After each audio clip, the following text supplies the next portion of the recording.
Muy buenas tardes a todas y a todos. La Dirección General de la Escuela Nacional Preparatoria les da la más cordial bienvenida a nuestro tercer día del sexto ciclo de conferencias Moviéndote con Ciencias del Colegio de Educación Física. El día de hoy nos acompaña el maestro Daniel Aceves López, jefe de Departamento de Educación Física de la Dirección General de la Escuela Nacional Preparatoria, a quien le doy la bienvenida. Les recordamos que la asistencia del día de hoy se tomará a través de un formulario de Google, mismo que se compartirá cerca del término de la conferencia. Les pedimos, por favor, colocar correctamente su RFC y su correo electrónico, ya que este será el medio por el cual les haremos llegar la constancia de este evento. Les solicitamos atentamente mantener en todo momento sus micrófonos apagados por respeto al ponente. Favor de mantener sus cámaras encendidas en la medida de lo posible. Cuando éstas lo estén, les pedimos de favor estar atentos a la ponencia. Las preguntas únicamente se colocarán en el chat y se leerán al final de la conferencia para que nuestro ponente pueda dar respuesta a las mismas. Les pedimos de favor que las escriban con mayúsculas para poder diferenciarlas. Les presento al doctor Jorge Ramírez Aguja, quien nos va a dar la ponencia La salud mental del adolescente. El doctor Jorge Ramírez es licenciado en Ciencias de la Comunicación por la Facultad de Ciencias Políticas y Sociales de la Universidad Nacional Autónoma de México. De igual manera, es licenciado en Psicología por la Facultad de Psicología de la UNAM. Cuenta con una maestría en Ciencias de la Salud por la Facultad de Medicina de la UNAM, así como una maestría en Psicología y un doctorado en Educación. Fue supervisor de rehabilitación psicosocial y coordinador de comunicación y divulgación de la revista Yolixtli por el Hospital Psiquiátrico Dr. Manuel Ramírez Moreno. Fungió como subdirector de promoción y prevención en salud mental, así como supervisor operativo hospitalario nacional, promotor de calidad en la atención en hospitales de salud mental nacional y auditor interno hospitalario, certificación y acreditación hospitalaria nacional en la Dirección General de Salud Mental, CERSAME. Actualmente es responsable del Servicio de Planeación Estratégica, Coordinación de Educación Continua, desarrolló la planeación en la acreditación hospitalaria y realizó las guías de práctica clínica GPC. Es autor de la guía de uso de sustancias y de atención clínica psicológica en terapia cognitivo-conductual, dialéctica, behavior therapy, en adolescentes y grupos familiares. En el Hospital Psiquiátrico Infantil Dr. Juan N. Navarro.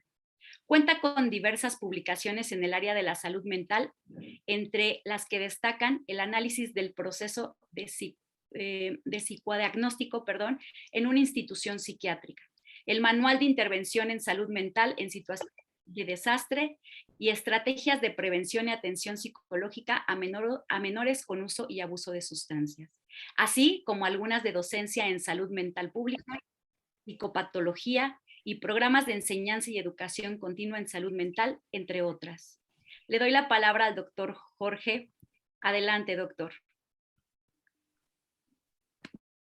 Muchas gracias y muchas gracias nuevamente por la invitación y es un gusto participar nuevamente con ustedes. Eh, Quisiera empezar narrándoles un poco por qué creí conveniente platicarles un poco de lo que es esta etapa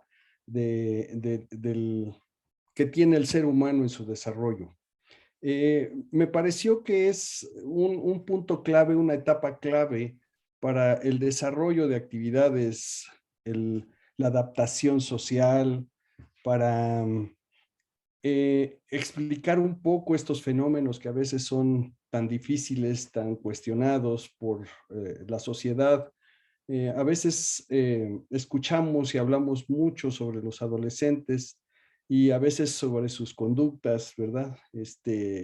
Y a veces queremos entender cómo son como son, cómo es que piensan, ¿no? Qué es lo que sienten, qué sucede con ellos cuando están transitando en esta etapa. En muchos de los aspectos educacionales vamos buscando la formación, el desarrollo que tengan respecto de lo que es su aprendizaje desde lo cognitivo, ¿no? Desde el conocimiento, desde el uso del lenguaje, etcétera. Y también no dejando de lado pues todas estas condiciones de hábitos, y estoy hablando de las actividades físicas. Y creí conveniente platicarles un poco de esta dualidad entre la adolescencia y lo que son los planes de vida que los jóvenes van teniendo, a través de sus modas, a través de sus ritos, a través de la música, a través de de las formas de relacionarse con los adultos, entre ellos, la presencia de algunos fenómenos que observamos todos los días en nuestras calles, las sustancias, ¿no? Estos fenómenos de la ansiedad por el encierro pandémico y estos cambios de estado de ánimo que tienen a veces por los encierros y a veces porque no logran hacer lo que ellos quisieran hacer. Entonces, quisiera compartirles una presentación que tengo por aquí, para irles platicando, visualizando un poco esta información de las cuales les estoy comentando. Y les decía a los compañeros al inicio que a mí me gustaría que hiciera la presentación y al final ustedes guardaran las preguntas y con todo gusto al final las pudiéramos responder. Entonces, bueno, voy a empezar platicándoles sobre la adolescencia, ¿no? Esta etapa de tránsito entre la infancia y la adultez. Generalmente es conocida o está identificada en tres grandes etapas. Estas etapas son la adolescencia temprana, la adolescencia intermedia y la adolescencia tardía. La temprana va más o menos de los 10, 11 años, ¿no? A los 14, a lo que comentábamos, lo que estuvo clasificado hace algunos años como pubertad. Esta ya no existe, todo fue integrado en un concepto de adolescencia. La otra etapa va más o menos de los 14, 15 años a los 17. Es este tránsito entre la secundaria y la preparatoria o el nivel bachillerato. Y la última etapa, por ahí de los 17 a los 20 años, más o menos, algunos un poco más tardados, otros un poco antes empiezan a adquirir este nivel de madurez, que realmente a eso se refiere la palabra adolescencia, es un adolecer de madurez, ¿no?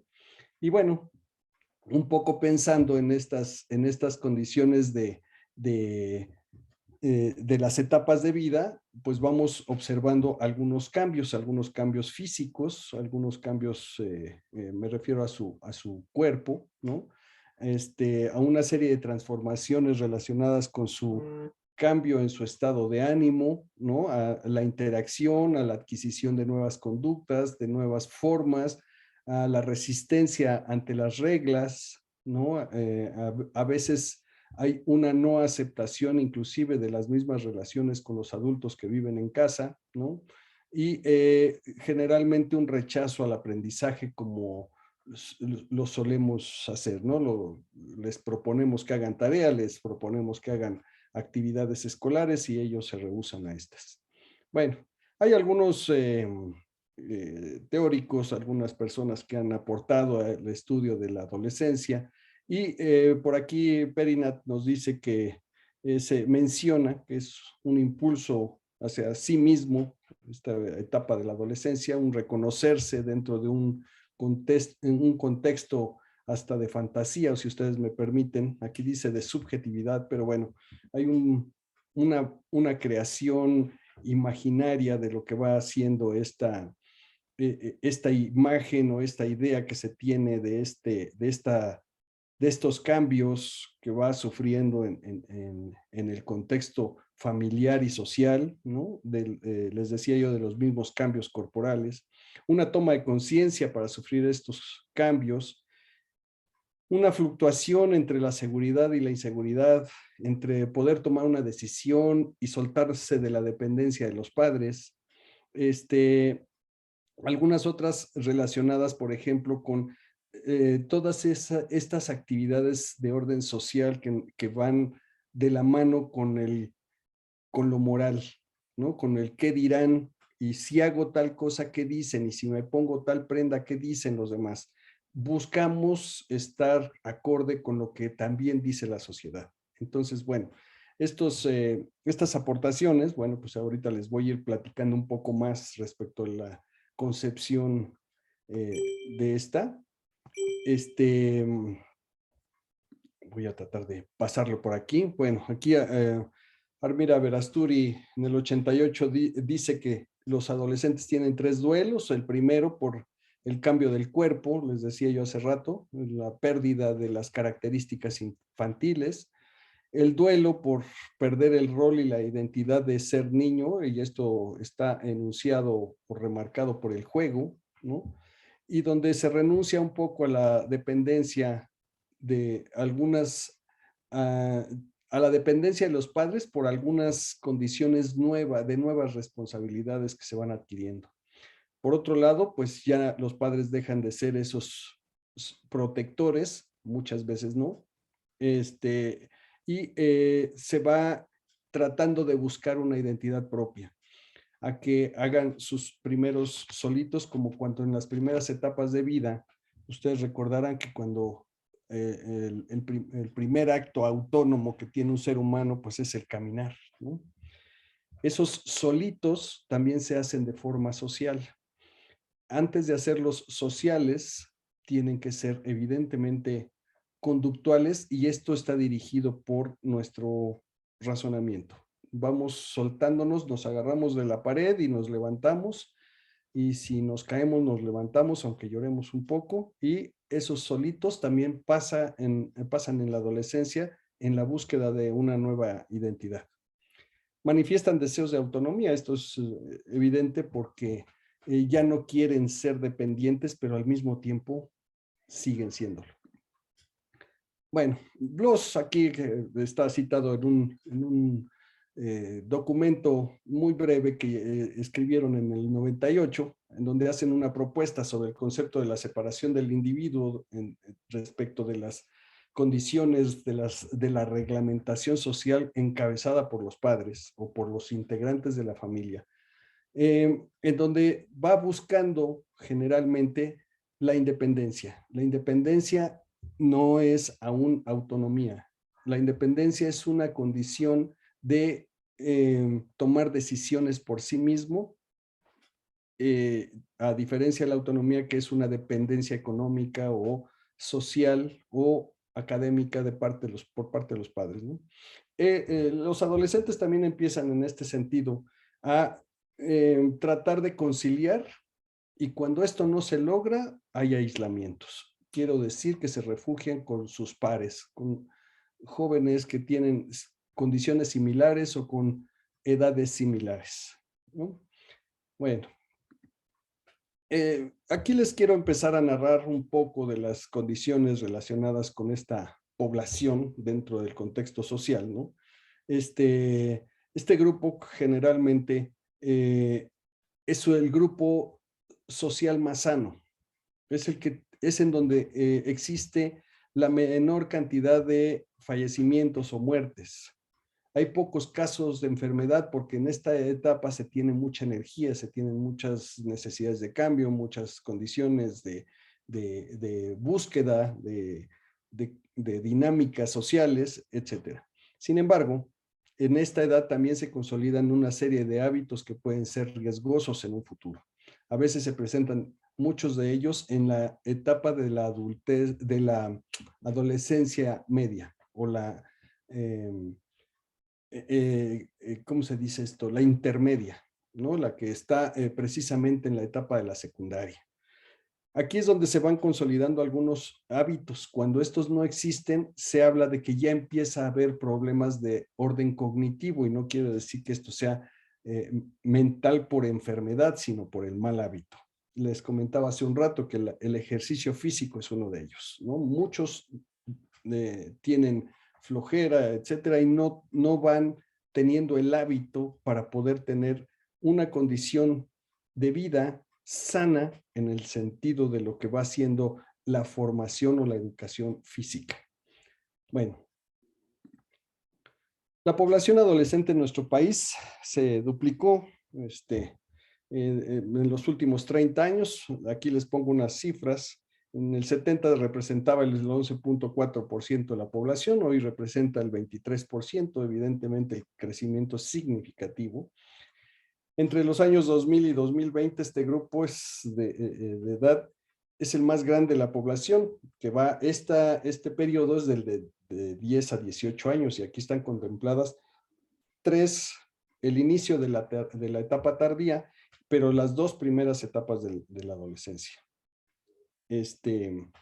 Bueno, la mayoría de los y las adolescentes son evidentemente personas solteras, así se pueden conceptualizar. Sin embargo, hay muchos jóvenes en estas etapas que ya tienen un compromiso de matrimonio o viven en unión libre. Se habla un poco más de 250,000 que tienen problemas con alguna condición de la unión disuelta, o bien que tienen un compromiso, o bien ya fueron padres, ¿no? El grupo se inicia más o menos entre los 15 y los 19 años, generalmente en las zonas rurales. Esto generalmente se observa, les voy a comentar de algunos de los estados que recuerdo: el estado de Hidalgo, el estado de Querétaro, el estado de Tlaxcala, el estado de Puebla, el estado de Oaxaca, el estado de Guerrero, Morelos, entre otros más, ¿no? Bueno, dice aquí que a la edad de 15, 19 años, una de cada 5 mujeres está casada o en unión de pareja, ¿no? La mitad de las y los jóvenes adolescentes, estoy hablando del 55%, se concentran apenas en 8 de las 32 entidades, ¿no? El 13.3 en la capital del país, el 9.4 en Veracruz, y así sucesivamente. Son como los números más significativos en este sentido. Dentro de los principales daños a la salud en los adolescentes está el sobrepeso. Entonces, habla de la necesidad de los hábitos en las actividades físicas, ¿no? Y les comentaba hace un rato que, bueno, pues la situación de la salud física no va separada de la salud mental. Es algo que tenemos que aprender a ver de manera integral. El tabaquismo, el alcoholismo, el consumo de drogas, hasta ahí, estas condiciones de consumo, me parece que son las más relevantes respecto de esta asociación que hacemos con la actividad física. Los accidentes casi siempre son con vehículos automotor, últimamente es con las motocicletas. Ahorita creo que les voy a mencionar un dato que encontré por ahí. Los homicidios, desgraciadamente, hay muchos jóvenes que se están dedicando a esto. Los suicidios, el suicidio está 3-1. Por cada mujer que se suicida, hay 3 varones. Es una relación, una tasa de 3-1, y me parece que pronto vamos a tener una tasa 2-1, porque está creciendo mucho el suicidio consumado en la población femenina, ¿no? Bueno, aquí estoy poniendo también las enfermedades de transmisión sexual. La mala nutrición, el sedentarismo, ¿no? En tiempo de pandemia empiezan a causar estragos, evidentemente, por todo lo que tiene que ver con este aislamiento social, con estas condiciones de restricción de algunas actividades que existían, o bien que no existían, pero que tampoco hubo una base para poder sustituir estas actividades con otras, ¿no? Según la encuesta nacional de adicciones del Instituto Nacional de Psiquiatría, doctor Ramón de la Fuente, el 10% de los adolescentes fuman. Esta relación es 2-1. Por cada mujer hay 2 hombres. De ese total, el 61% reportaron haberse iniciado con el consumo de tabaco entre los 16 y los 17 años, aproximadamente en las etapas ya tardías de la adolescencia, en los 15 años con un 19%, de 11 a 14 con el 2%. Conforme son más chicos, hay menos consumo, ¿no? Bueno, el consumo de las drogas ilegales es muy común. Alrededor del 5% de los hombres de entre 12 y 17 ha probado en algún momento de su vida alguna droga. La droga más importante dentro de lo que hemos observado es la marihuana, aunque yo aquí les pongo que son los inhalables, ¿no? La marihuana es uno de las sustancias más consumidas en la población mexicana. Después vienen en otra proporción ya menor, ¿no? El consumo de cocaína y algunas de las metanfetaminas, las tachas, la piedra, etcétera. Los accidentes y las lesiones también ocupan un alto porcentaje, están asociados al consumo de alcohol y drogas principalmente, y son las principales causas de muerte en esta etapa de vida. Aquí habla un poco de las motocicletas, ¿verdad? Digo, yo no tengo nada en contra de los motociclistas, pero hay muchos riesgos que corren estos jóvenes cuando traen en sus manos máquinas, pues a veces tan poderosas, mucho más que sus fuerzas físicas para poder controlar un motor así, ¿no? Los accidentes son muy frecuentes en estos jóvenes. Por otro lado, los homicidios representan también una importante carga en la muerte en estas etapas de vida, ¿no? Aquí les puse una cantidad de suicidios consumados identificados en el 2019, que me parece que es bastante elevada. Y bueno, finalmente la actividad sexual precoz expone a todos los adolescentes, tanto en embarazos como en enfermedades de transmisión sexual. Se habla ya poco de las prevenciones de las enfermedades de transmisión sexual y sin embargo siguen aquejando a los jóvenes de manera muy seria. Pareciera como si los mecanismos de información por parte de las autoridades de las escuelas, etcétera, no estuvieran dando el resultado esperado.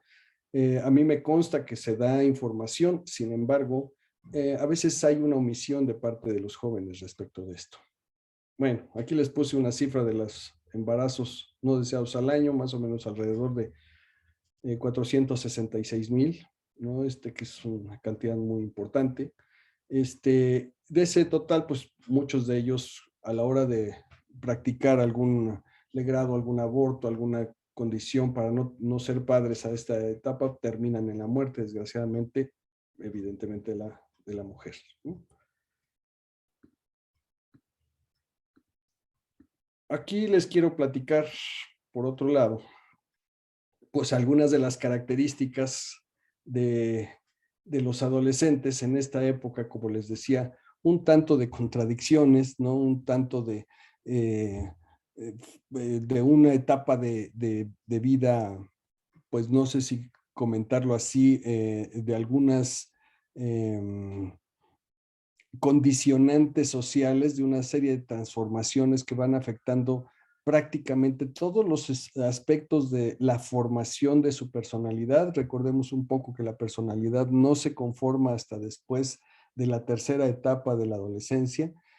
Antes no se tiene eso, se tienen rasgos de personalidad, no se tiene una personalidad conformada. Esto lo vamos asociando precisamente a las características de la conducta que va teniendo el joven en lo social, ¿no? Entonces, estas conductas de inestabilidad, por ejemplo, de vaivenes emocionales, de hoy me siento así, mañana ya no estoy tan bien, la lucha entre la independencia y la dependencia en la familia, la sumisión y la condescendencia con los amigos. A veces estas relaciones interpersonales no son lo que esperamos. El más fuerte es el que se impone, entonces es el que impone la norma, el que impone la moda, ¿no? Al joven o a la joven no le gustan los tatuajes, pero resulta que como se juntó o se integró en un grupo donde están jóvenes que sí les gusta y el más fuerte es el que se impone, terminan tatuándose. Esta es es una conducta muy frecuente, ¿no? A veces los jóvenes parecen egoístas y materialistas y a la vez son muy apoyadores. Y sin embargo, a veces hay un reclamo porque no obtienen lo que ellos les están buscando tener respecto de lo que van aportándole a los demás. Es decir, yo ayudo en mi casa y entonces espero que me retribuyan con algo. Omitimos saber esa parte en donde es parte de sus actividades formativas. Viven en un contexto, en una casa, en donde no es su cuarto. Nosotros se los asignamos para su comodidad, pero realmente es parte de la casa. Tenemos, creo, que enseñarles un poco que esta búsqueda de independencia tiene que ver con los compromisos que se generan dentro del contexto familiar, empezando desde los espacios, ¿no? Cuando se quedan horas dormidos y son las 12 del día y no se quieren levantar, existe una carencia de estas condicionantes de negociación que se va haciendo. Ya los padres creo que aquí ya no debería de ser la regla tajante, sino una negociación. ¿Quieres ganarte un permiso? Tienes que hacer, porque aquí vives. Aquí haces tus cosas, tus dinámicas, etcétera, ¿no? Aquí creces y con respeto además. Dice aquí que es rudo un día y sumamente sensibles al siguiente. Esto es el vaivén emocional al cual me refiero. Las condiciones que a veces vamos observando en ellos hablan de sus estados de ánimo. Se vuelven demandantes y a veces se vuelven altamente sensibles y decimos es parte del crecimiento. Bueno, sí, efectivamente hay un desorden hormonal y es parte del desarrollo y sin embargo esta etapa nos va marcando cuál es la elección que van teniendo respecto de los hábitos, respecto de dormir poco, dormir mucho, desvelarse o no desvelarse, de tener ciertas preferencias, ciertos gustos, etcétera, y los van acomodando, les van dando un orden, ¿no? Esto que les estoy mencionando es importante porque ahí es donde se empieza a gestar el hábito, la repetición de las acciones. Y la actividad físico-deportiva creo que es una de ellas, ¿verdad? Bueno, voy a continuar aquí. Dice, lleno de esperanza y desesperanzado. Son todas las contradicciones de los cuales creo que son los opuestos, son los polos, cambios abruptos en su estado de ánimo. En el cambio en el desarrollo cognitivo, bueno, pues el manejo del pensamiento concreto a un hipotético deductivo. Si hago, entonces, ¿qué pasa conmigo? Si no hago, entonces me castigas. Si no lavo los trastes, entonces me voy a ser sancionado, etcétera. Se desprende de lo real y se sitúa precisamente en las condiciones posibles para que podamos aceptarlos en un mundo adulto en donde de entrada ya están aceptados, ¿no? Esta característica final...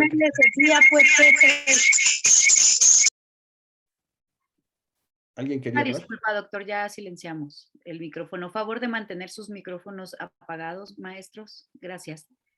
Continúe, doctor, perdón. Sí, les decía que este último punto que está por aquí, que dice egocentrismo, lo consideramos a veces negativo y no es tan negativo. Se necesita egocentrismo para ser seguro. En esta etapa del desarrollo se necesita que se sientan cómodos, que se sientan bien, que tengan las posibilidades de hablar, de poderse comunicar, etcétera. Y el egocentrismo no malentendido en este sentido del desarrollo en su pensamiento, tiene que ver con entender que de ahí se va a desprender una parte muy importante de su autoestima, de cuánto se van a querer a sí mismos para no lastimarse, para evitar que se corten los antebrazos, para evitar que en algún momento se dañen con el uso de una sustancia como los inhalantes, para evitar que tengan en sus mentes la no posibilidad de crecer porque hubo una crisis en casa y entonces ya no quiero seguir viviendo. Creo que es muy importante este punto. Creo que lo voy a tocar un poco más adelante. Bueno, esto nos lleva a tomar una serie de decisiones de acuerdo a las normas y las expectativas que aquí mismo nos vamos identificando, ¿no? Y vamos tratando de valorar esas características, empezando por lo físico. Les quiero comentar algo rápidamente. En el hospital donde estoy actualmente, trabajamos un modelo operativo en la parte médico-psicológica, ¿no? Los psiquiatras se encargan de toda esta parte bioquímica en los tratamientos de los problemas de salud mental. Y ahí aquí donde dice lo físico, ahí está el sueño, ahí está todo el ciclo de recuperación de energía a través del sueño. Está la alimentación, creo que es básica para tener una salud física, ¿no? Por otro lado, también están las condiciones en donde interviene un médico cuando hay una serie de eventos que hay que corregir. Por ejemplo, un intento suicida, ¿no? O bien el consumo de sustancias como el alcohol o como el tabaco o la marihuana. Entonces, aquí en donde dice físico, ahí es donde intervienen mis compañeros psiquiatras. El resto de las acciones, como esto que narramos como cognitivas, ahí se encuentra la parte del pensamiento que se refiere a a este desarrollo de análisis, reflexión, razonamiento, etcétera, de lo que va sucediendo en su vida y de lo que están observando del medio. Evidentemente con las condiciones de las relaciones sociales, a través del lenguaje no corporal, que también es físico, ¿no? Y de lo más difícil, que es la interpretación de las emociones. Allí en las emociones generalmente identificamos tres, que es la tristeza, el miedo y el enojo. Hay veces que nos platican de situaciones que van viviendo día a día y que de alguna forma vamos tratando de interpretar como negativas para que no puedan alcanzar un nivel de desarrollo adecuado. Por ejemplo, el miedo al agua. Estoy hablando de una alberca. ¿Por qué se gesta el miedo al agua? Bueno, hay una serie de condicionantes previos que evidentemente causan algún problema. El no enfrentar el agua de la alberca se vuelve un condicionante emocional. Si no lo logra, entonces hay una repercusión de orden social. Ahí tenemos que entrar para el apoyo de, a ver, habla, platícanos qué fue lo que sucedió, por qué le tienes miedo al agua, etcétera, etcétera. A veces es esta situación como de temor a ser cuestionado porque no logré hacer una vuelta en un tartán de 400 metros. Me siento con pena porque no logré lo que mi entrenador o mi maestro me pedía. O bien el no poder participar en una actividad social porque no sabe o no quiere o no puede, por el temor a ser criticado, hablar en público. Estas condiciones van marcando estas características de personalidad que evidentemente repercuten en la salud. Bueno, esto de la inserción en el mundo adulto. Bueno, se considera que todo esto tiene que ver con la búsqueda de la igualdad, ¿no? De que si doy, me dan, y eso no es cierto, ¿no? A veces es no equitativo, ¿no? Se piensa en el futuro, en un trabajo, en una condición de la funcionalidad social, ¿no? Y que éstas tengan una serie de condicionantes relacionados con lo que voy imaginando para que en los adultos me acepten dentro de lo que es un programa de vida, como les había yo puesto al inicio. El plan de vida se refiere a estas condiciones como de ir programando lo que vamos a hacer, lo que vamos planeando, lo que vamos organizando. Yo les ponía a unos jóvenes en el hospital una serie de ejemplos, les quiero platicar una, y les hacía yo un ejemplo con un viaje a Acapulco, ¿no? Y yo les decía, bueno, necesitamos hacer un plan. un plan que nos permita vivir una experiencia, una aventura. Vayamos a Acapulco. Vamos pensando en qué es Acapulco para nosotros. ¿Qué es? Pues un lugar que tiene playa, que tiene una de las bahías más bonitas del mundo, que está lleno de hoteles, que tiene cosas a veces muy caras, a veces no tanto, que hacemos una determinada cantidad de tiempo por carretera, otra por avión, etcétera. Como que vamos imaginándolo, ¿no? Y entonces nos ponemos a planear. A ver, ¿con quién vamos a ir? ¿Cuándo vamos a ir?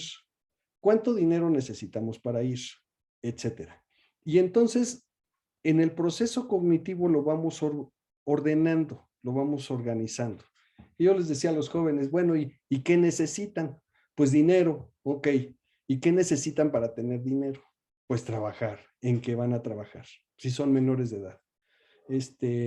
Uno de ellos decía, voy a lavar los carros de mis tíos, ok, ese ya es una salida. Voy a tratar de negociar con mi papá para limpiar algunas cosas, a ver si me da dinero y no sé qué. No nada más lo que me dan para gastar, sino ganar un poco más. Entonces se fueron ideando. El que cuenten ya con los elementos para poder realizar la actividad es a lo que llamamos organización, ¿no? Y después, ya que se tiene el recurso, pues si todo va bien, entonces ya podemos ir. La ejecución de un programa de vida se refiere a un logro, al realizar una actividad.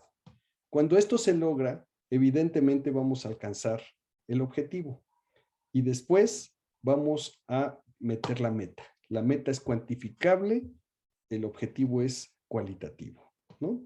Entonces, cuantificamos cuánto nos gastamos, cuánto tiempo fue, cómo nos fue en general con los recursos. Y eso se llama meta. El poder ir a Acapulco y regresar es un objetivo cubierto. Entonces, esto que les estoy narrando tiene que ver con un plan, con el desarrollo de un programa de actividades. Si así lo vamos manejando para poder realizar actividades desde lo imaginario, evidentemente vamos a ir creando una especie de mundo en donde vamos tratando de invitarlos a que ellos mismos resuelvan este problema a través de sus ideas, a través de que ellos mismos organicen, a que ellos mismos logren sus objetivos y sus metas, algunas chiquitas, algunas no tanto y algunas muy grandes. El chiste de esto es que el mundo adulto les demos esas oportunidades para que les enseñemos cuáles son los pasos para el programa de vida. Y el plan de vida se refiere a que lo puedan también compartir. Aquello que no se comparte, creo que está vetado. Generalmente son situaciones no aceptadas socialmente, ¿no? Bueno, aquí les vuelvo a tocar este tópico del egocentrismo. Les decía yo que les ayuda a construir su identidad. Se caracteriza por ser una conciencia de sí mismo ante lo social, ¿no? Es una especie de identificación de quién soy y qué soy yo para los demás y quién soy respecto de los demás. Una de estas cosas es qué esperan de mí y yo qué espero de mí para con los demás. ¿Qué puedo darles? ¿Hasta dónde puedo participar? Lo que favorece generalmente al desarrollo de un plan de vida, porque vamos del proceso individual al proceso colectivo. Bueno, estos son los aspectos del egocentrismo en los adolescentes. El público imaginario. Se sienten el centro de atención. Ante esto, a veces los observamos cantando y agarrando la escoba y haciendo que traen una guitarra. Y gritan como si de veras estuvieran en un público. También hacen las cosas solitarias imaginando ese público imaginario porque esa imaginería o ese mundo que ellos están trazando y construyendo parte de aquí. Todo está que lo podamos encaminar y les ayudemos a que lo encaminen respecto de lo que va a ser el logro de esas ideas, ¿no? La fábula personal. Van creando estas condiciones de transición a través de lo que van interpretando del mundo. A veces es lo que van narrándose a sí mismos de lo que va sucediendo con ellos en el contexto escolar, con ellos con una pareja, con ellos en algún evento en donde van a figurar y donde pueden narrar lo que está sucediendo. Explica los riesgos a veces de lo que van viviendo los adolescentes respecto de los demás adolescentes o bien de grupos adultos en donde a veces están y a veces los rechazan, ¿no? Una de las tareas de la adolescencia es la búsqueda de sí mismo, dice, y del logro de la identidad. Los cambios físicos lo enfrentan desde la condición de desprenderse de esas características infantiles para colocarse en las características adultas. Pero hay un proceso intermedio, es por el cual están transitando y a veces no se aceptan. Los problemas de anorexia y de bulimia, que son los TCA, los trastornos de la conducta alimenticia, son algo que creo que, no sé si ustedes lo observan dentro de lo que son sus actividades con los jóvenes en sus grupos, pero es una no aceptación de lo que está sucediendo consigo mismos y su identidad en el contexto social. Es una confrontación cognitiva muy fuerte que a veces los lleva a abandonarse, a deprimirse y a veces hasta atentar contra sí mismos. Es una de las características que yo asocié en esta presentación precisamente como con más relación por lo que es la imagen de sí mismos en el contexto social. Bueno, podríamos definir por otro lado la identidad como un conjunto de características que se van adquiriendo y que algunas ya no las heredaron. Eso que llamamos temperamento son condiciones heredadas por nuestros padres, por nuestros abuelos, etcétera, y que ya no son movibles, son más bien estáticas, que están siempre presentes. Las de carácter son la historia que empezamos a contar desde nuestro día cero. A partir de que vamos viviendo, vamos conformando estas condiciones de adquisición de conocimientos, a lo cual llamamos carácter. Entonces, la suma de estas dos, más todo lo que tiene que ver con lo familiar, lo cultural, el lenguaje, etcétera, son condiciones que nos van marcando nuestras características futuras.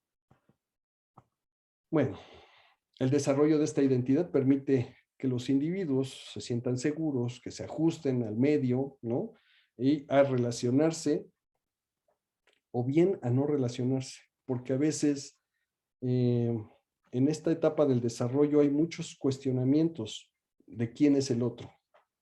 Hay una evaluación permanente de quiénes son los que están enfrente de mí para saber si pueden estar cerca o si los tengo que alejar, aun cuando sean personas positivas. Esto no tiene que ver con si me conduzco bien o no, sino si me caíste bien o no. Quiere decir si hay una empatía con ellos o no. Bueno, aquí les pongo estas imágenes. Ser o no ser, quiere decir quién soy, ¿no? Hacia dónde voy, qué voy a hacer. Primero me tengo que identificar yo y a partir de ahí empieza el plan de vida. ¿Qué soy? Cuando un adolescente está en la secundaria y le preguntas, ¿qué eres? Se burlan de nosotros y piensan que estamos hablando algo que no es coherente. ¿Qué soy? Es una de las preguntas más complicadas que hay, me parece, ¿no? En el sentido de la resolución de una respuesta y que a la vez podamos interpretarle que lo que nos pueda decir, ¿qué soy? Pues soy un estudiante. ¿Qué soy? Pues soy un hijo. ¿Qué soy? Pues soy un amigo. ¿De quién? ¿De qué? ¿Por qué? Entonces, todas estas preguntas que están aledañas al cuestionamiento de qué soy, pues nos habla, por ejemplo, si ustedes me permiten hacer una serie de cuestionamientos, voy a tratar de no ser muchos, ¿no? Por ejemplo, ¿qué cambios físicos observo en mí cuando estoy en este momento, en este proceso? El crecimiento del vello en el cuerpo, el cambio de tallas, la elección por un color determinado, etcétera. Las creencias respecto del mundo físico. ¿Qué pasa con lo social? ¿Qué creencias me limitan mi forma de actuar? Por ejemplo, puedo ir con un pantalón totalmente roto de enfrente a un restaurante con mi familia. Es un ejemplo. ¿Cuáles son las cualidades más valiosas que tienen los adolescentes? Las cualidades. La voy a dejar suelta esa pregunta para el final. Se dice que esto del amor, no sé si estén ustedes de acuerdo conmigo, pero no sé si han escuchado esto que el amor es ciego. ¿Qué quiere decir esto? ¿A qué se refiere que el amor es ciego? O sea, perturba el conocimiento, permite conocer aquello que sin el amor no podríamos descubrir del otro y de sí mismo. A ver, piensen un poco, ¿el amor es realmente ciego o es una conducta emocional combinada que me permite identificar qué sí puedo otorgarle al otro? ¿O es algo que me limita por miedo? Algunas de estas cosas y algunos de estos cuestionamientos son tan complejos que ni la misma filosofía a través de los años ha resuelto. Y este es el momento más complejo. Están llenos de cambios, esta etapa de transición, pero, y es cuando, fíjense que les ponemos a elegir carrera. Es la etapa en donde van a elegir su futuro. Es muy complejo esto que les estoy diciendo, porque a veces no saben para dónde dirigirse, no saben quién son y ya queremos preguntarles qué van a estudiar. Bueno, ¿qué seré? Fíjense nada más, eso está peor, ¿no? No saber las dos cuestionamientos iniciales, ¿qué seré? Pues ahí es donde nos ponemos más difíciles porque pues tienes que estudiar, pero ¿qué estudiar si no sé quién soy? ¿Verdad? Como que debería de tener un orden. Entonces, el desarrollo del plan de vida es muy importante para poder resolver estas interrogantes. La identidad vocacional, eso es lo que seré, ¿verdad? Ahí es donde los hacemos pensar con el Comipems. Para los planes que tengo, no necesito ir a la escuela, ni saber de Gabriel García Márquez, dice. Soy un experto en operaciones de compraventa y sé que si dedico más tiempo seré millonario.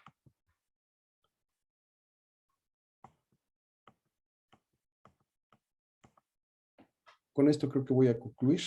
No me acuerdo si es esta la penúltima. La identidad vocacional es determinar metas de vida.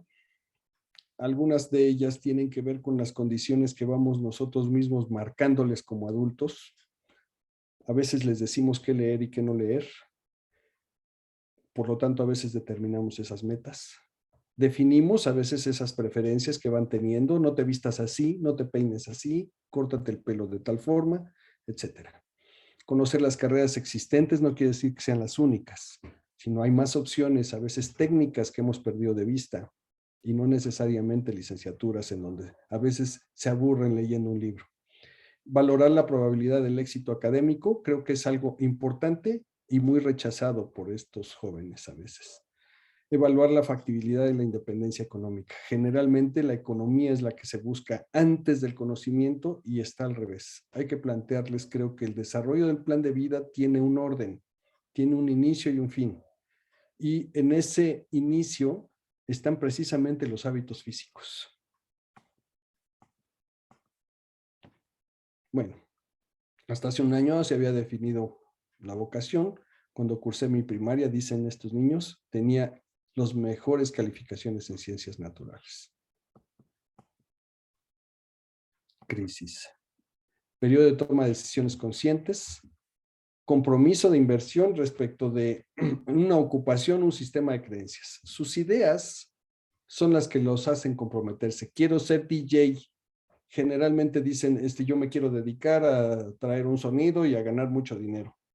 ¿Y con qué van a comprar el sonido? El compromiso está puesto, lo que pasa es que no está bien encaminado el proyecto. Tal vez sus ideas las tengan, solamente hay que ayudarles al orden. Creo que ya terminé eso. Bueno, aquí lo de la identidad. Aquí hay una serie de condiciones serias. En la etapa de la adolescencia está precisamente la identidad, no entendida solamente desde lo sexual, sino desde la identidad como persona. Aceptando una serie de condiciones culturales y sociales, las cuales me van a decir cuál va a ser mi función dentro de ella. A veces las rechazan, a veces tienen estos condicionantes relacionados con quién soy y qué quiero ser. Y en ese intermedio, en ese puente, está vacío. Y ahí es donde entra el plan de vida. El apoyo de plan de vida, les decía que en el caso de ustedes, maestros, pues tiene que ver con el fomento a la actividad física desde la educación física. O sea, de tomar esta formación como algo necesario por salud, por hábito, por el inicio de un plan de vida, por el fortalecimiento de unas metas sociales, etcétera. Y creo que eso va encaminado hacia la identidad. Posteriormente vamos identificando las condiciones de orden sexual, pero si no hay esta identidad, hay una inseguridad para definirse como hombres o mujeres dentro de un contexto social. Y eso tiene que ver con las características de su formación de personalidad. Las identifico porque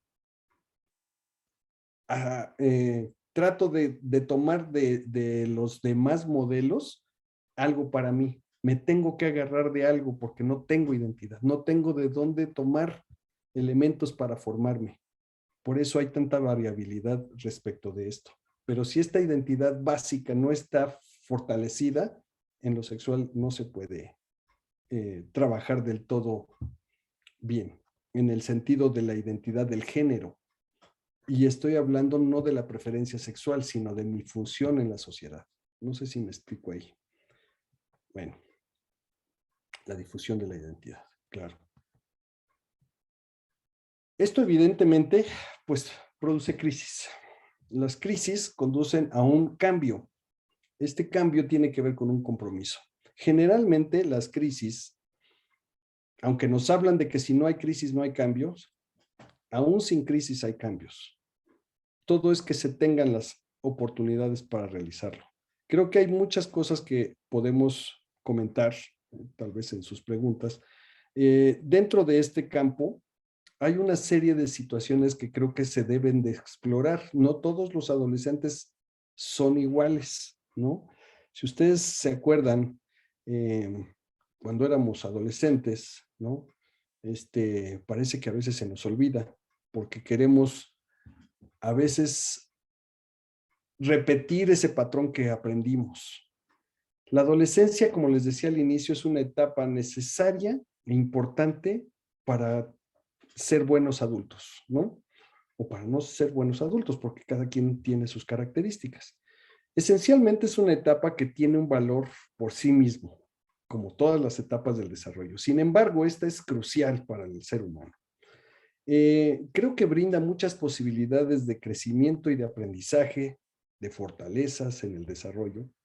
Es una etapa muy desafiante por esto que les estoy mostrando, por lo de la identidad, por los compromisos, por el, las contradicciones mismas que se tienen, ¿no? Por el egocentrismo necesario para la adquisición de fórmulas de autoestima y de seguridad. Se llena la cabeza del estudiante con una serie de cuestionamientos muy serios. Y les decía hace rato, cuando les hablaba del amor, por ejemplo, ¿cómo interpretarlo? ¿Cómo saberlo? ¿Cómo saber qué es lo que realmente quisiera dentro de esta interrogante de vida un adolescente que está buscando un patrón parecido al de los padres, pero contradictorio porque tampoco quiere ser como ellos?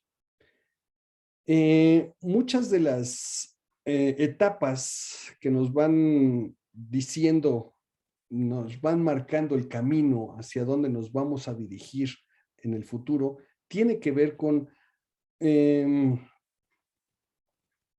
con que también los adultos creo que no debemos acercarnos tanto a los miedos, reaccionando mal como si los adolescentes fueran un promotor de miedo a mi persona, sino abriendo las posibilidades de compartir. El plan de vida nace con seguridad en ambas partes.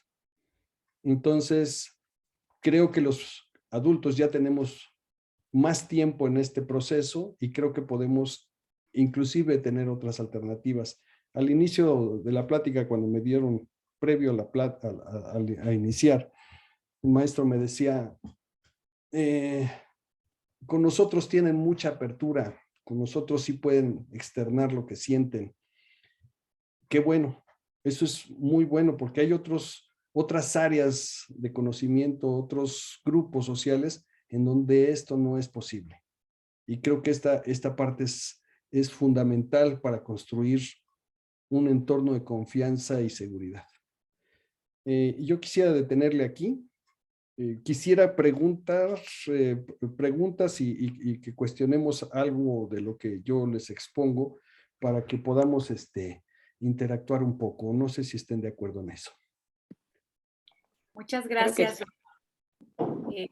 Sí, vamos a leer algunas de las preguntas que colocaron los profesores en el chat y si nos hace favor de responder, por favor, doctor. Muchas gracias. Sí, claro Adelante, que sí. Ana Belén. Gracias. Sí, doctor, tenemos un par de preguntas. La profesora Margarita Bautista nos pregunta, ¿hay cambios significativos en las y los adolescentes a partir de la pandemia? Y si es afirmativo, ¿cuáles son? Sí, son muchísimos. Los cambios, digo, de entrada, las dinámicas académicas, ¿no? Ya no nos permitieron seguir teniendo esa interacción que teníamos con los niños, con los jóvenes, porque ya nos tuvimos que meter en los mismos espacios.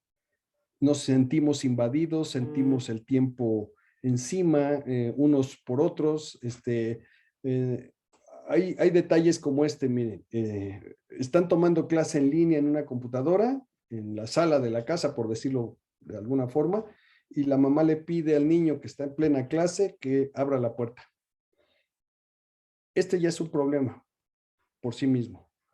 Entonces la interacción entre adultos y adolescentes o niños se convirtió en un conflicto. Fue un generador hasta de violencia, ¿eh?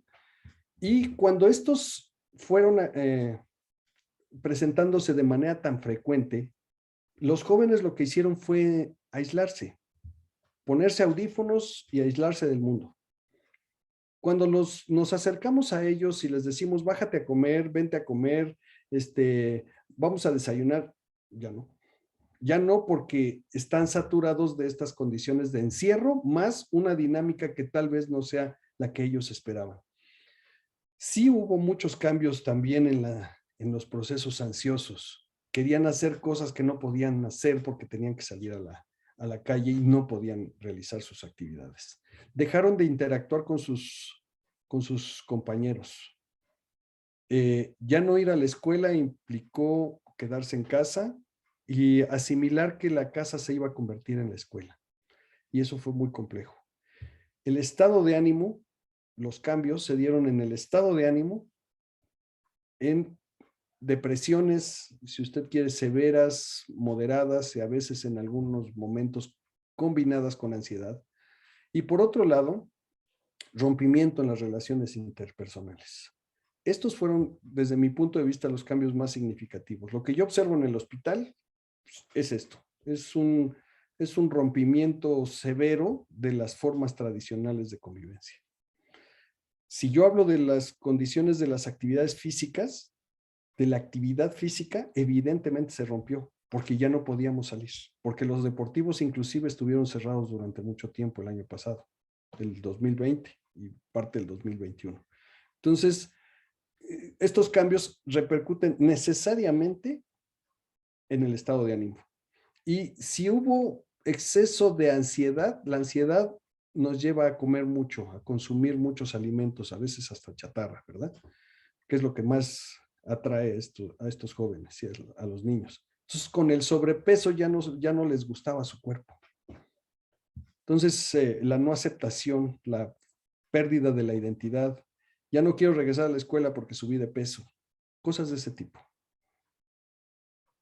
No sé si tengan otra pregunta. Sí, claro que sí. Muchísimas gracias, doctor. Tenemos otra pregunta del profesor Ricardo Rendón. Dice, ¿cuánto ha cambiado el nivel de muerte y delincuencia de acuerdo al nuevo paradigma de enseñanza, incluso tomado por las instituciones educativas? Tal vez la cifra no la tenga, sé que sí es elevado. El nivel de violencia que tenemos en nuestras ciudades, y creo que no es un parámetro único de México, creo que lo podemos observar inclusive en otras sociedades. Hablando un poco de nosotros, hace rato les presentaba que los índices de mortalidad respecto de por ejemplo, quisiera tomar lo del suicidio. Nosotros en el hospital tenemos una regla, una política interna en la institución respecto de los intentos suicidas. Intento quiere decir, me voy a intentar hacer daño sin consumar el evento. Pero ya nos están diciendo que existe un riesgo. Por lo tanto, la institución tiene la obligación de dar puerta abierta a estos casos. Cuando ya el joven y los jóvenes, principalmente de los 12 a los 17 años, consuman el evento, la mortalidad elevó en los últimos 2 años que fue la etapa pandémica. Yo les mostraba hace rato algunas de las cifras, ¿no? Y México tiene una de las tasas más altas. Sin embargo, el estado de Tabasco, el estado de Chihuahua, el estado de Baja California tienen tasas por arriba del nivel nacional. El nivel nacional está 3-1, les decía hace rato. En el caso de Tabasco está 7-1. Es muy elevado. Y quiero hacer énfasis en esto. Muchos jóvenes han entrado a trabajar a lugares, a sectores industriales, al campo, etcétera, y hay elevados índices de alcoholismo. El alcoholismo se asocia directamente con el suicidio. La mortalidad, por lo tanto, elevó sus registros, porque muchas veces, y me consta porque yo trabajé en el Programa Nacional de Prevención de Suicidio, muchas veces había un subregistro en las instituciones por una condición de orden cultural. Se decía, por ejemplo, que el joven se dejaba ir con una motocicleta a un acantilado con el afán de suicidarse y era narrado en la acta de defunción como un accidente automotor y no como un suicidio. Entonces los subregistros se dieron con mucha frecuencia. Entonces nuestras tasas no reflejaban exactamente lo que estaba sucediendo con el nivel de alcoholismo, con el uso de sustancias y con la asociación con los actos suicidas. Entonces, lo que hizo las organizaciones jurídicas estatales con las federales y las secretarías de salud estatales y la federal fue ponerse de acuerdo respecto de los registros. Y entonces las cifras fueron más reales. Pero sí, no tengo el dato exacto como me lo pide, pero sé que sí se incrementaron. Muchas gracias. La siguiente pregunta es de la profesora Noemí González.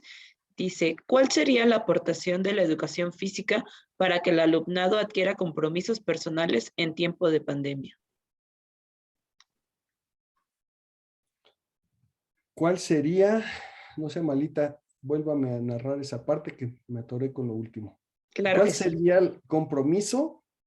Sí, el compromiso, la aportación de parte de la educación física para que el alumnado adquiera compromisos personales en estos tiempos de pandemia. Sí, tal vez si yo me vuelvo a referir un poco a los planes de vida, a fortalecer estas condiciones de funcionalidad social, Alumnos y maestros somos una entidad educativa por nosotros mismos. Yo creo que muchas de estas condiciones puede haber muchas actividades de manera conjunta que nos permitan, primero, estar sanos. Porque si no estamos con estas condiciones de funcionalidad social, porque tenemos una depresión, porque tenemos un problema, una discapacidad o porque tenemos un problema de salud. Estas limitantes, como les decía yo hace rato, como que van mermando la situación de la interacción en las dinámicas sociales. Si maestros y alumnos nos diéramos a la tarea de tener una mejor interacción para que los hábitos relacionados con la salud se fortalecieran, las condiciones educativas por sí mismas estarían mejor. O sea, pareciera como una operación matemática. Una operación nos lleva al resultado de otra por su misma inercia. Las condiciones de salud nos van a acarrear a maestros y alumnos unas mejores condiciones educativas, pensando primero en estar en planos de salud. Las condiciones en las cuales a veces observamos a nuestros alumnos que llegan sin desayunar, que no tienen para el pasaje y tuvieron que caminar para llegar a las escuelas, que hay enfermedad en casa, que tomé una noche anterior y entonces no llegué a la actividad académica, evidentemente no funciona como quisiéramos que funcionara. Nuestras propuestas y las estrategias propuestas por la Secretaría de Educación Pública y la misma Secretaría de Salud se desfasan respecto de lo que consideramos la pobreza en la población, por ejemplo. Las condiciones del acceso, que es más fácil el acceso a una caguama, una botella de cerveza y a un cigarro, que a las posibilidades del traslado hacia la escuela y de poderme comprar una torta. Creo que tendríamos que trabajar mucho en estas condiciones. Sé que es titánico. La pregunta es muy compleja, pero me parece que tiene un sentido por los planes de vida. Muchas gracias, doctor. Tenemos más preguntas. El maestro Francisco Payán nos pregunta, ¿en esta época de pandemia afectó más a los adolescentes? Sería muy riesgoso decir que sí, porque creo que todos los sectores poblacionales fuimos afectados por la pandemia.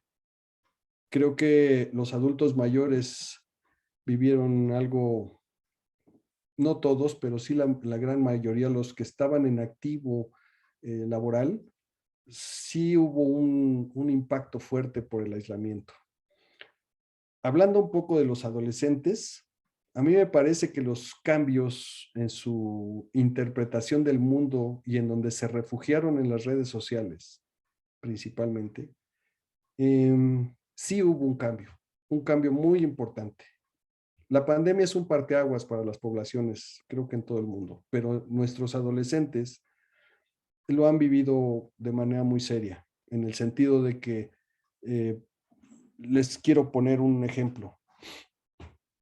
En el 2018, nuestra institución registró en las actividades de la consulta externa como principal padecimiento los trastornos por déficit de la atención con hiperactividad, el famoso TDAH. El año pasado, 2021, entre la depresión y la ansiedad, fue el 50% de los casos atendidos en nuestra institución por encima del resto de los padecimientos. Es impresionante lo que sucedió con nuestros adolescentes.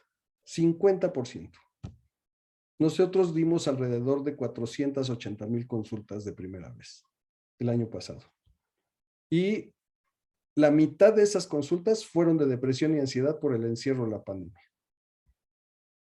Ya con esto les estoy dando un dato muy impactante. La UNICEF acaba de publicar ayer o antier una estadística muy sorprendente, muy parecida a la nuestra, en donde habla que la depresión y la ansiedad son los dos elementos más importantes arrojados por la pandemia en la población infantil. Infantil estoy hablando menores de 18 años. Y eso es un dato crudo, durísimo y muy fuerte para nosotros, porque sabemos que tenemos que duplicar o cuadruplicar nuestros esfuerzos para evitar que esto nos gane, porque ahora es la salud mental la que nos interesa en el sentido de regresar a las dinámicas que teníamos con nuestros jóvenes y con nuestros niños.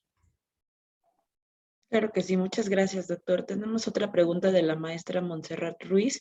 Dice, como padres o familiares, además de ayuda psicológica, ¿cómo podemos apoyar a los adolescentes a que tengan tendencias suicidas?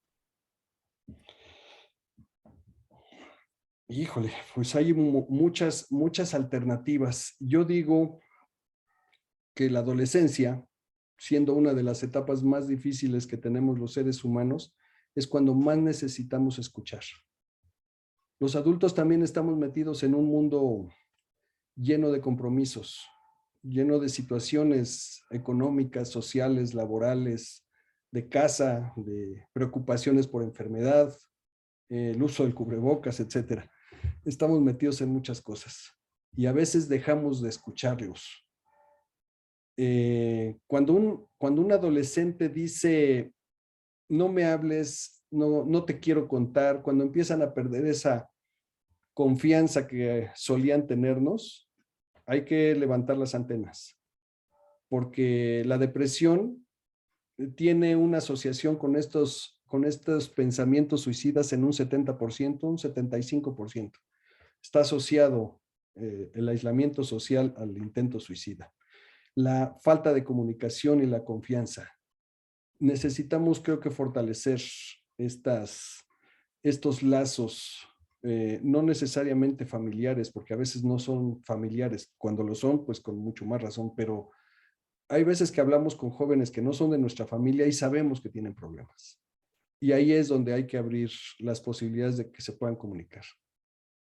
Los maestros son una gran opción para evitar y una gran ayuda social, porque nos van a permitir que estos jóvenes no atenten contra sí mismos, que se detengan en sus intentos por la desesperanza de no ser escuchados en casa, o bien que sus expectativas de vida no se van a cumplir porque algo sucedió por las mismas fracturas que generó la pandemia en las casas.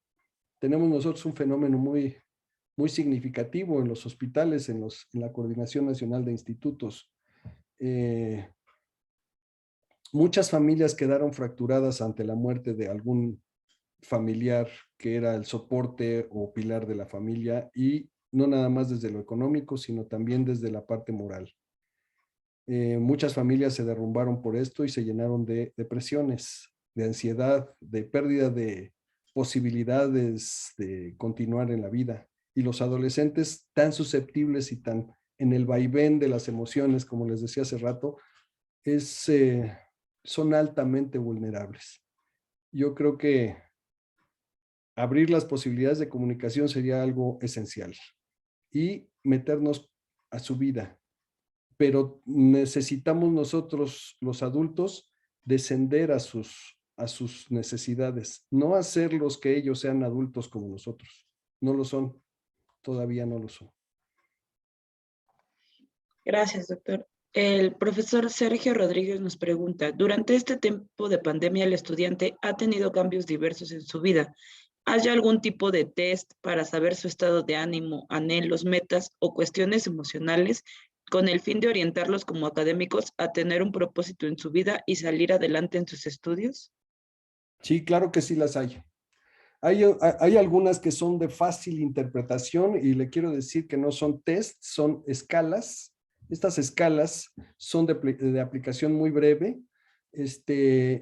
para medir ansiedad, y hay otras para la depresión. Hay una que es de un autor que se apellida Hamilton, tiene 20 reactivos y fácilmente los profesores pueden identificar si están deprimidos o no, porque viene la forma de calificación en la parte baja del lado derecho. Cuando tiene un determinado puntaje, creo que es de 36 hacia arriba, quiere decir que tiene una depresión significativa, y como profesores pueden canalizarlo a una institución de salud mental para que nosotros podamos atenderlos. En el caso de que sea una depresión moderada, de moderada a leve, sí tiene que recurrir con algún profesional, pero las mismas actividades escolares, físicas, inclusive el fomento de los hábitos de vida diaria. Por ejemplo, les quiero hacer este comentario. Un joven que duerme más de 12 horas de manera recurrente durante un mes está deprimido. Ya con esto les empiezo a dar tips para que ustedes lo puedan identificar. Si duerme mucho, no es porque se desvela con el celular. Se desvela por el celular, pero tampoco tiene un compromiso de vida. Por lo tanto, la vida no le está importando en el sentido de que me tengo que levantar a hacer alguna actividad porque no tengo el hábito. No sé si me explico.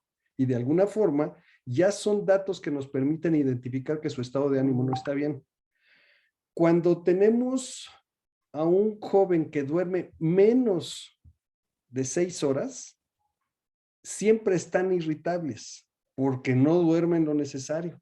Y entonces tenemos que buscar la forma de que el hábito sea en promedio entre 6 horas y media a 7 horas, como máximo 9 horas. Como máximo. Es que es domingo y me quiero pasar todo el día en la cama. Pues no, porque esto sí repercute de manera muy seria en sus hábitos. Pareciera como si fuese una contradicción de la misma dinámica familiar. Y eso es lo que creo que tenemos que evitar. Asimismo con el alimento. Vente a comer, no tengo hambre, y no tengo hambre es diario. Ya nos está diciendo que está deprimido.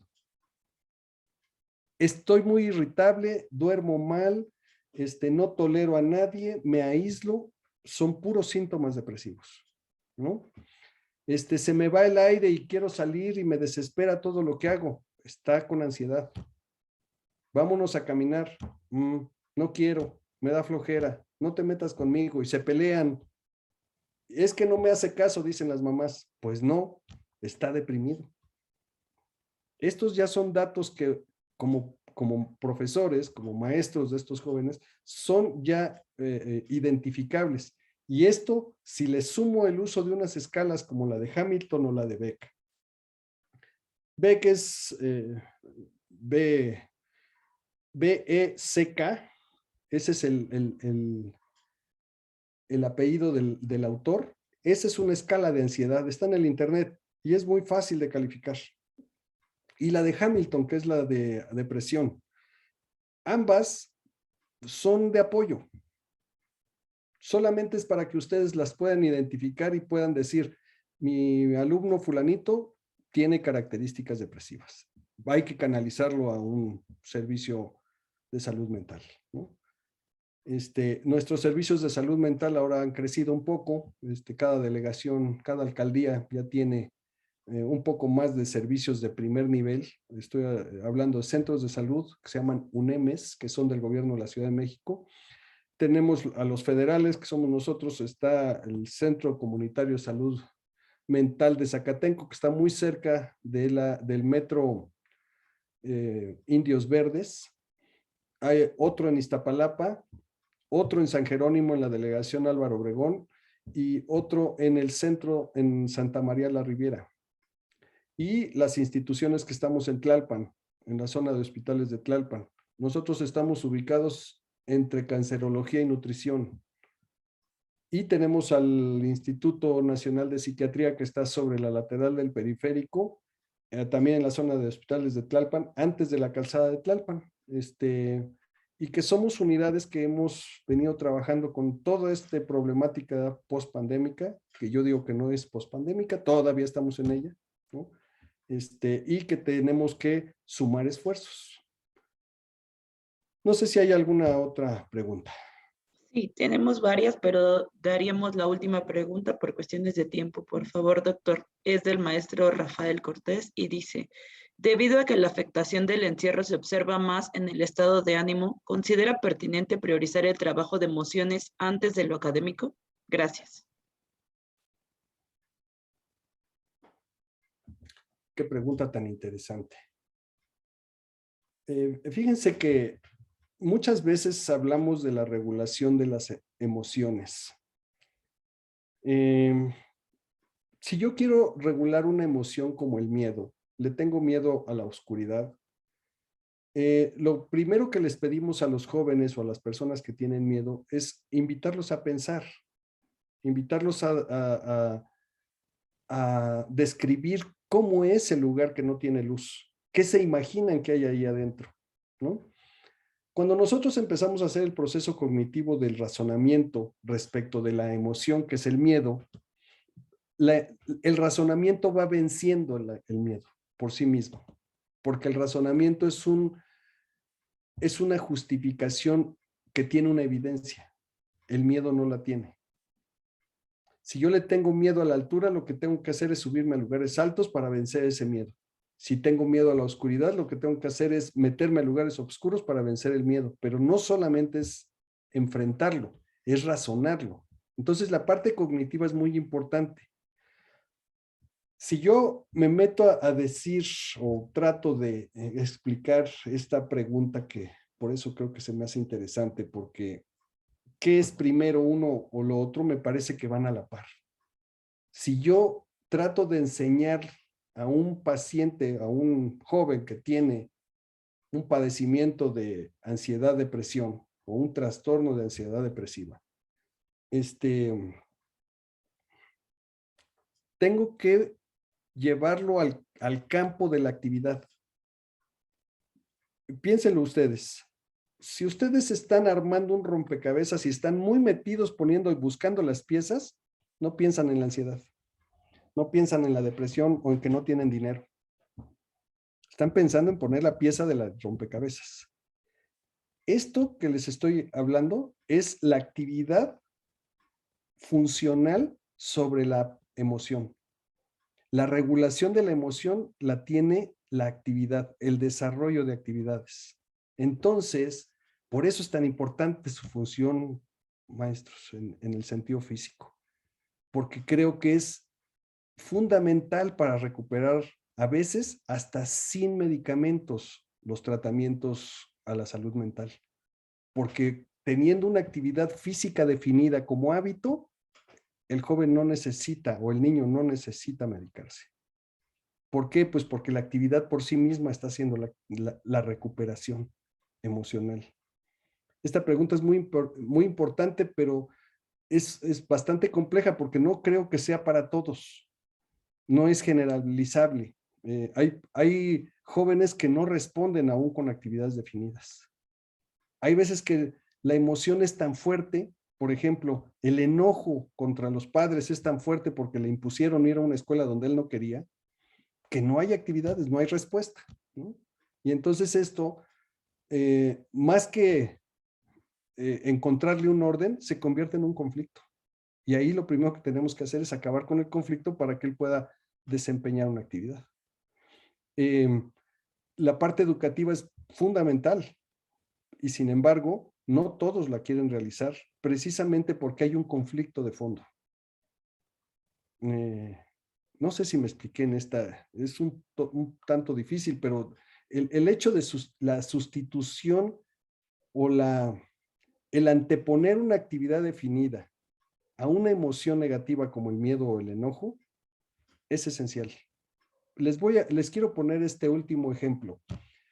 Si ustedes van por la calle y alguien los agrede y ustedes se sienten ofendidos y ocupan de manera inicial la emoción, van a acabar peleándose con esa persona. Pero si lo invertimos, imagínense así tejidas las emociones. Si yo le doy una inversión a la emoción, la pongo por debajo y pongo de dinámico, de dominante al razonamiento, no me peleo, porque no lo voy a considerar sustantivo o benéfico para nadie. Por eso el razonamiento puede regular la emoción negativa, ¿no? La emoción como el enojo, bien razonado, yo no me voy a enojar, porque no tiene un beneficio. Piénsenlo, ustedes como profesores, piénsenlo. Si ustedes se molestan por algo, piensen cuál es el beneficio de agredir a alguien. No hay ninguno, no existe. No sé si queda alguna otra participación o pregunta. Doctor, sí tenemos Sí. algunas preguntas. Por cuestiones de tiempo ya no le daremos lectura. Le agradecemos muchísimo. Una excelente conferencia. Maestra Daniela, ¿se ves algo más que agregar? No, solamente darle las gracias al doctor, de verdad que una excelente, excelente ponencia. Muchísimas gracias. Gracias a Gracias a ustedes. todos los maestros y entrenadores que estuvieron aquí presentes. No sé si quiera decir algunas palabras de cierre, doctor. Sí, de antemano, nuevamente les agradezco mucho la invitación. Yo quisiera seguir comentando, sin embargo, bueno, pues siempre tenemos pendientes y tiempos cortos, ¿verdad? Pero yo estaría encantado de volver a participar con ustedes y tocar algunos otros temas que me parecen fundamentales en un futuro. Esperemos tener la oportunidad y compartirlo. Y les agradezco mucho a todos y a todos los profesores que aunque no los veo, les envío un abrazo. Claro que sí, maestro. Doctor, muchísimas gracias. Le repito, gracias a todos, compañeros. Tuve una falla en el micrófono en los días pasados, pero de verdad es que muchas gracias. Estos ciclos de conferencias son para ustedes, para los docentes, y espero que les sirvan. El día de mañana nos veríamos por aquí a las 6. Le cedo la palabra a la maestra Ana Belén. Muchas gracias. Muchas gracias. No olviden registrar, por favor, su asistencia. El formulario ya se encuentra en el chat y nuevamente les recordamos, el día de mañana la sesión es a las 6 de la tarde. Gracias y excelente tarde a todos. Hasta luego.